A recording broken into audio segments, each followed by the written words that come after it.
Burkina Faso, a small West African country, often forgotten in global news cycles. But in 2022, the world turned its eyes here for one reason: a revolution. A revolution not led by politicians in suits, but by a soldier, young, unknown, and unafraid.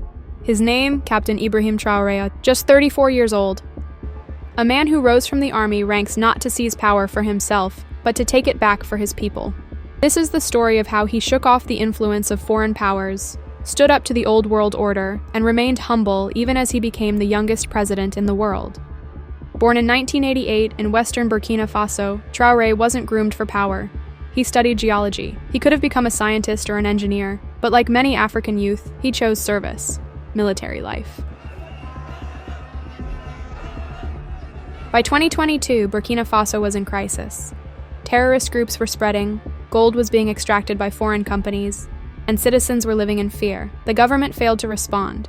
So Traoré, then a mere captain, took a stand. The people didn't just accept him, they embraced him, because for once, power didn't come from above, it came from within. But here's what made Ibrahim Traoré different. No palaces, no golden chairs. He refused to disconnect from the people. He still ate street food and still flew commercial, still greeted strangers. And that belief and humility, would soon be put to the ultimate test. You might remember a story. Once the king of Saudi Arabia offered to build a grand mosque in Burkina Faso. Traoré politely replied, "Thank you, but if you really want to help us, build us factories, schools, and universities. We don't lack mosques, we lack opportunities." And just like that moment, another test of character was coming. This time, during his return from an international diplomatic trip. He had just wrapped up important discussions with European officials about Burkina Faso's future. As he headed back home, he chose, as always, not a private jet, not first-class fanfare, but a regular commercial flight. And it was on that flight, 35,000 feet in the air, that another moment of truth would unfold. Paris Charles de Gaulle Airport, Gate 37, the sun rising over the tarmac. A man stands quietly, no entourage, no badge of power. It's Ibrahim Traoré, waiting to board an Air France flight back to Ouagadougou. In the same flight, a French CEO arrives. Used to VIP treatment, he demands business class, but it's full, except he's told someone in 2A might be moved, that someone is President Traoré.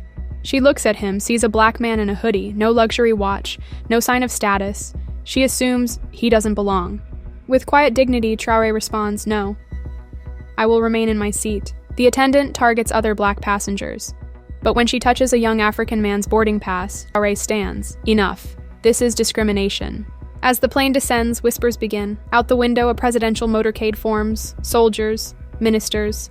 The nation's full leadership has come. The moment the plane lands, a black beret officer boards the aircraft, salutes "Deux a Monsieur le Président," welcome home. And in seconds, their worlds collapse. They are detained for discrimination, for public insult. The world exploded, hashtags like Nada Respect Africa and Stand with Traoré trended globally. The flight had become a symbol of reclaiming dignity, of breaking colonial arrogance. He didn't call for revenge, he called for respect. This is not a colony.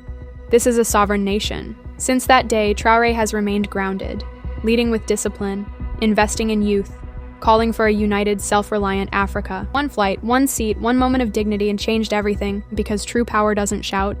It sits quietly. It knows who it is. If this story moved you, share it. Let the world see what respect looks like. Subscribe for more stories that challenge power and celebrate dignity.